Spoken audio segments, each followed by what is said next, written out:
নারী বিষয়ক সংস্কার কমিশনে ইসলামিক বিদ্বেষী অর্থাৎ কোরআন এবং সুন্নাহ এর সাথে সাংঘর্ষিক কিছু বিষয় আমরা জেনে নেই। প্রথমত ট্রান্সজেন্ডার, যে নারী নিজেকে পুরুষ মনে করা এবং পুরুষ নিজেকে নারী মনে করা, যা সূরা নিসায়ের 119 নং আয়াতের সাথে সাংঘর্ষিক। বিবাহ বিচ্ছেদের ক্ষেত্রে নারী এবং পুরুষ সমান অধিকার, যা সূরা নিসায়ের 34 নং আয়াতের সাথে সাংঘর্ষিক। এক্ষেত্রে যদি নারী নির্যাতিত হয় তাহলে ইসলামিক আইন বিশেষজ্ঞ যারা আছেন তাদের সাথে আলোকপাত করে এটাকে সমাধান করা যেতে পারে। পালক শিশুকে গর্ভজাত শিশুর ন্যায় বিধান করা, যা সূরা আহজাবের 4 নং আয়াতের সাথে সাংঘর্ষিক। শরীর আমার, সিদ্ধান্ত আমার, এটা কত বড় স্পর্ধা! শরীরের সমস্ত অঙ্গ প্রত্যঙ্গ আল্লাহ পাকের কুদরত, তো শরীর আমার হলো কিভাবে? তো যাই হোক, শরীর আমার, সিদ্ধান্ত আমার সূরাতুল আল আরাফ এর 34 নং আয়াতের সাথে সাংঘর্ষিক।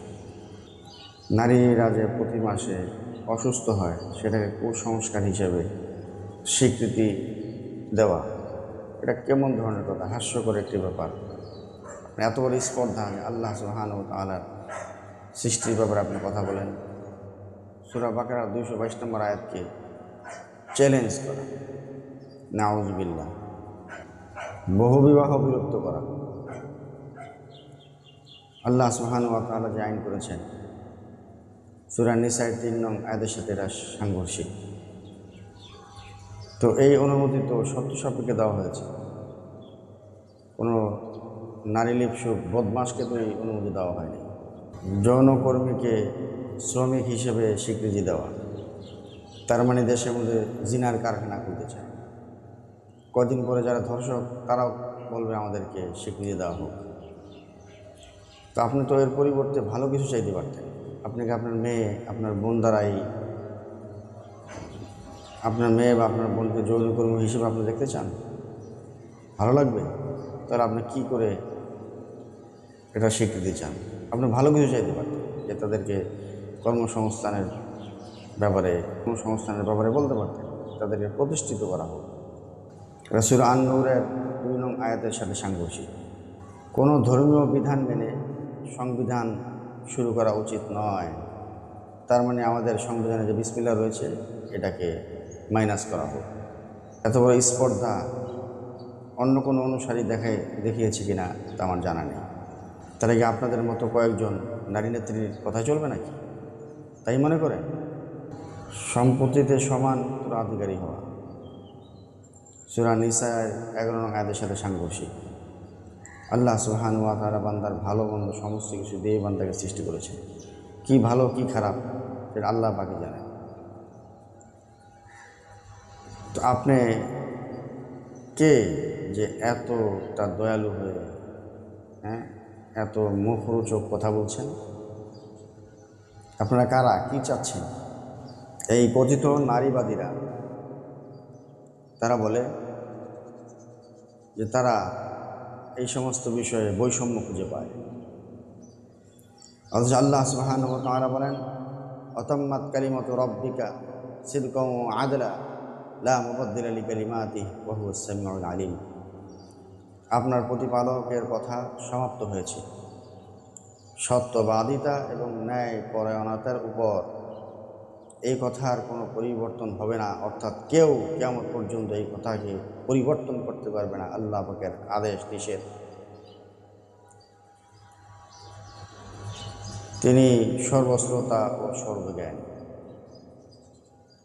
তাহলে বোঝা গেল আল্লাহ পাকের প্রতিটা আহকাম, রাসূল সাল্লাল্লাহু আলাইহি ওয়াসাল্লামের প্রতিটা হাদিস ন্যায়ের উপর প্রতিষ্ঠিত এবং সত্য, যেটাকে আল্লাহ রাব্বুল আলামিন এত বড় সার্টিফিকেট দিচ্ছেন, আর আপনারা বৈষম্য খুঁজে পান। এই প্রত্যেকটা বিষয় যা ব্যাপারে আলোকপাত করা হলো, এই বিষয়ে যারা ইসলামিক আইন বিশেষজ্ঞ আছেন তাদের সাথে যদি আলোকপাত করি, আরও সঠিকভাবে জানার চেষ্টা করি, তাহলে আমাদের সমস্ত কিছু পরিষ্কার হয়ে যাবে। কিন্তু তা করব না। যে কথায় আছে, চিলে কান নিয়ে গেছে, সে কানে হাত না দিয়ে সে চিলের পিছনে দৌড়াচ্ছে। ব্যাপারটা হলো এরকম যে পশ্চিমরা যা বুঝিয়েছে সেটাকে বাস্তবায়নে উঠে পড়ে লেগেছে। অর্থাৎ এই পশ্চিমরা মুখে বলে যে নারীর ইজ্জত, নারী সম্মান, কিন্তু তারা মূলত নারীকে বেইজ্জত পদে পদে করছে। আমরা দেখতে পাই যখন আমেরিকার প্রেসিডেন্ট নির্বাচনে হিলারি ক্লিন্টন এবং ট্রাম্প মুখোমুখি, তো সর্বক্ষেত্রে হিলারি ক্লিন্টন এগিয়েছিল। তো নির্বাচন হয়ে যাওয়ার পরে দেখা গেল ট্রাম্প জয়ী। তো যখন জনগণকে জিজ্ঞেস করা হলো যে হিলারি ক্লিন্টন তো আগে এগিয়েছিল, ট্রাম্প জয়ী হলো কীভাবে, তখন তারা বলল, আমরা চাই না যে আমাদের রাষ্ট্রের প্রধান ভূমিকায় কোনো নারী হোক, আর তাদের মুখরোচক কথা শুনে ইসলাম বিদ্বেষী হওয়ার সাহস দেখান, আল্লাহর গজবের প্রতীক্ষা করেন। যেই পশ্চিমা আপনাকে আমাকে সভ্যতা শেখায়, তারা যদি প্রযুক্তির দিক থেকে আমাদের থেকে 100-200 বছর এগিয়ে, সামাজিকভাবে এবং পারিবারিকভাবে আমরা তাদের থেকে 500 বছর এগিয়ে, তো তারা আমাদেরকে এই সমস্ত গোবরের ডিব্বা নারীবাদীদের দ্বারা কলুষিত করতে চায়। ধর্মপ্রিয় মানুষ কখনো তা বাস্তবায়ন হতে দেবে না। আমরা সকলেই যার যার অবস্থান থেকে প্রতিবাদ জানাব।